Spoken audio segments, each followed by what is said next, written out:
Hello प्यारे बच्चों, कैसे हैं आप सभी। बेटा मैं आपकी इंग्लिश की टीचर हेमलता मैम आपके लिए आज की आपकी 6 to 8 की कॉमन वर्कशीट नंबर 85 जिसकी डेट है 17 अक्टूबर 2020 लेकर आई हूँ। और बेटा आज की इस वर्कशीट में जैसा कि आप यहाँ पर देखते हैं कुछ पिक्चर्स आपको दिए गई हैं, तो आप इन्हें देख करके ही समझ गए होंगे कि आज की वर्कशीट जो है वो है प्रदूषण के बारे में, और जो कि आज का सबसे महत्वपूर्ण मुद्दा बना हुआ है। आप सभी जानते हैं ना बेटा कि अगर हम पोल्यूशन बहुत ज़्यादा फैला देंगे तो ये हमारे लिए ही नुकसान है। इसी को ध्यान में रखते हुए आपकी आज की वर्कशीट बनाई गई है। चलिए बेटा इसे पढ़ते हैं और इसे सॉल्व करने की कोशिश करते हैं। और अगर आप मेरे चैनल पर नए हैं तो मेरे चैनल को सब्सक्राइब जरूर करें। पिछली वीडियो में हमने आपका लास्ट चैप्टर कवर कर लिया था जिसको आप चैनल पर जाकर के देख सकते हैं। तो चलिए आज की वर्कशीट शुरू करते हैं। इस वर्कशीट में आपको प्रदूषण के बारे में बताया गया है। प्रदूषण कितने तरीके के हैं यहाँ पर आप देख सकते हैं। यहाँ प्रदूषण आपको दिया गया है जल प्रदूषण, और आप देख सकते हैं या वायु प्रदूषण, ध्वनि प्रदूषण।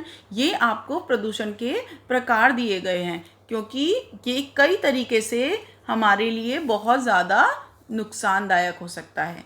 तो चलिए इसे पढ़ते हैं बेटा। जल प्रदूषण और प्रदूषण है क्या। प्रकृति में उपस्थित पदार्थ संतुलित व हितकारी मात्रा में रहते हैं, लेकिन मानव द्वारा पर्यावरण में अनेक हानिकारक या दूषक पदार्थों को जाने अनजाने में मिला दिया जाता है, जिससे प्रकृति के संतुलन में दोष पैदा हो जाता है। यानी कि अगर हम ये कूड़ा करकट इस तरीके का जो आप यहाँ पर देख रहे हैं ना, ये या फिर इस तरीके की चीज़ें जो आप एक पानी में डाल देते हैं, ये क्या हो रहा है, ये पानी के जीवों के लिए भी नुकसानदायक है और ज़मीन पर रहने वाले लोगों के लिए भी नुकसानदायक है। तो अगर हम इस तरीके का कूड़ा करकट अपने नदियों में इन सब जगहों पर डालेंगे तो ये क्या है, ये हो जाएगा जल प्रदूषण, और जिससे कि प्रकृति का संतुलन जो है वो बिगड़ जाएगा। तो इससे हमारे लिए ही ज़्यादा नुकसान है। प्रदूषण पदार्थ पर्यावरण और जीव जंतुओं को नुकसान पहुंचाते हैं। वर्तमान में प्रदूषण की स्थिति भयंकर हो चुकी है, इसलिए पूरे विश्व में इससे निपटने के लिए अनेक प्रयास हो रहे हैं। क्या आपने कोई प्रयास किया है अभी तक? आपको प्रदूषण समाप्त करने के लिए किन प्रयोगों की जानकारी है, लिखिए। किन प्रयासों को आप कर सकते हैं प्रदूषण को रोकने के लिए? क्या आपने कभी इस बारे में सोचा है? आप बताइए मुझे। और अगर आपने इस बारे में सोचा है, आपको पता है कि हम किस तरीके से प्रदूषण रोक सकते हैं, तो आप उसके उपाय यहाँ इस कॉलम में लिखेंगे। यहाँ आपको कुछ लाइंस दी गई हैं इस बॉक्स में, और आप यहाँ पर उन बातों को लिखेंगे। जैसे कि बेटा यहाँ पर आपको क्या करना है, आपको ये बताना है कि कूड़ा करकट, जल प्रदूषण नहीं फैलाना कूड़ा करकट से। और क्या नहीं करना, गाड़ियों का ये जो आप देख रहे हैं ना यहाँ पर धुआं, ये हमें नहीं करना। फिर इसके बाद में हमें और क्या नहीं करना, हमें किसी भी तरीके का ध्वनि प्रदूषण, यानी कि ये क्रैकर्स बर्न करना, तेज़ आवाज़ के साथ पटाखे जलाना या फिर तेज़ आवाज़ के साथ म्यूज़िक चलाना, किसी भी तरीके से ध्वनि प्रदूषण। जैसे कि सड़कों पर आप देखते हैं ना, ट्रैफिक में कितने ज़्यादा अगर आप रेड लाइट पर खड़े हैं तो आप बगैर किसी यूज़ के हॉर्न का प्रयोग नहीं करेंगे, जिससे कि ध्वनि प्रदूषण भी आपको नहीं करना है। तो बेटा इस बॉक्स में आप अपने सारे के सारे वो उपाय लिखेंगे, नंबर्स डाल के 1 2 3 4 5 करके आप इस तरीके से अपने कॉलम यहाँ पर लिख देंगे। नेक्स्ट आप इसे आगे पढ़ेंगे बेटा। प्रदूषण की हानियों तथा उसके प्रति जागरूकता के लिए स्लोगन यानी नारा लिखिए। आप सभी को पता है ना, स्लोगन 2 लाइन या 4 लाइन स्लोगन्स हो सकते हैं, जिसमें एक तरीके की लय यानी कि एक तरीके की राइम बनी होती है, उसे हम कहते हैं स्लोगन। जैसे कल को बचाना है, प्रदूषण को भगाना है। यहाँ इन्होंने एक बहुत अच्छा स्लोगन यहाँ पे आपको दिया हुआ है, आप इसे पढ़िए और देखिए। कल को बचाना है, प्रदूषण को भगाना है, ये क्या है, ये एक तरीके का स्लोगन है यानी नारा।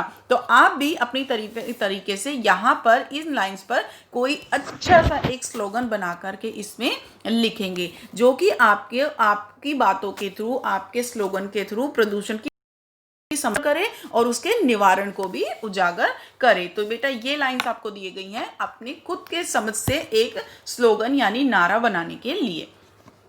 यहाँ पर आपको एक सूची भी दी गई है बेटा, आप यहाँ पढ़ सकते हैं, प्रदूषण के कारणों की सूची बनाएं। अब आपको हमें ये बताना है कि मेन प्रदूषण किस वजह से होता है। जल प्रदूषण, वायु प्रदूषण, ध्वनि प्रदूषण। वायु प्रदूषण, जल प्रदूषण, आप सभी को पता है कि जल प्रदूषण क्या है, कल कारखानों से निकलने वाला कूड़ा करकट, ये सब क्या है, इन सब का सारा गंदगी या रसायन, हम कई बार ऐसा होता है जाने अनजाने में कहाँ पर फैल जाता है, नदियों में फैल जाता है, और जिससे कि क्या होता है, जिससे कि जल प्रदूषण होता है। नेक्स्ट है वायु प्रदूषण। वायु प्रदूषण क्या है, वायु प्रदूषण में आप देखेंगे सड़कों पर चलने वाली गाड़ियों का धुआं, और क्या है, अगर कहीं काम हो रहा है, कंस्ट्रक्शन वर्क हो रहा है, तो उसका धूल डस्ट जो वायु में मिल रहा है वो भी वायु प्रदूषण है। किसी भी तरीके का स्मॉग हो जाना हमारी वजह से, तो वो क्या है, वो भी वायु प्रदूषण है। तो आप इस तरीके से जल प्रदूषण और वायु प्रदूषण के कारणों को लिख सकते हैं। जल प्रदूषण में आप देखते हैं ना, आज भी कई जगहों पर लोग नदियों के किनारे अपने कपड़े धोते हैं, मैले धोते हैं, जानवरों को नहलाते हैं, जिससे क्या होता है, गंदगी सारी किस में जाती है, जल में चली जाती है, नदी में चली जाती है, और उसी पानी को हम पीने में यूज करते हैं, तो वो हमारे अंदर जा करके हमारे लिए ही हानिकारक होता है। तो बेटा यहाँ पर आपको क्या लिखना है, यहाँ पर आपको इनके कारण लिखने हैं। कम से कम आप यहाँ 2 कारण इस दोनों कॉलम में यहाँ पर लिखेंगे। नेक्स्ट आता है ध्वनि प्रदूषण। बेटा आप यहाँ देख सकते हैं, इस पिक्चर में आपको ये दिया गया है, ध्वनि प्रदूषण के रीज़न क्या है। तेज लाउड स्पीकर का यूज़ हमें नहीं करना चाहिए, क्रैकर्स, ज़्यादा तेज़ बड़े पटाखे हमें बिल्कुल भी नहीं जलाने चाहिए। ये इस तरीके से आपको बड़े बड़े स्पीकर्स जो हैं वो उन्हें नहीं लगाना चाहिए, जिससे कि आसपास के लोगों को ध्वनि प्रदूषण की समस्या से बचाया जा सके। तो यहाँ पर भी आप कम से कम 2 कारण इसके लिखेंगे। तो बेटा आपको ये आज की वर्कशीट के बारे में समझाया गया। इसमें लास्ट में आप देखेंगे यहाँ पर एक लिखा हुआ है, कोविड के संदर्भ में उचित व्यवहार संबंधी CAB यानी संदेश आज का है, नियमित रूप से अपने हाथों को साबुन और पानी से धोना चाहिए। क्या आप धोते हैं, क्या आप सारे रूल्स फॉलो कर रहे हैं अपनी सेफ्टी के लिए, अपने परिवार की और अपने आसपास के और सभी लोगों की सेफ्टी के लिए हमें इस व्यवहार को पूरी तरीके से अपनाना होगा। हमें साफ सफाई को अपनी तरीके से पूरी तरीके से अपनाना होगा। तो बेटा ये आपकी आज की वर्कशीट थी, जिसमें हमने जाना कि प्रदूषण क्या है, प्रदूषण के कारण क्या है, प्रदूषण की, और हमें यहाँ पे क्या क्या हमें उसके बारे में जानकारी है, प्रदूषण को समाप्त करने के लिए क्या क्या प्रयास किए जाने चाहिए।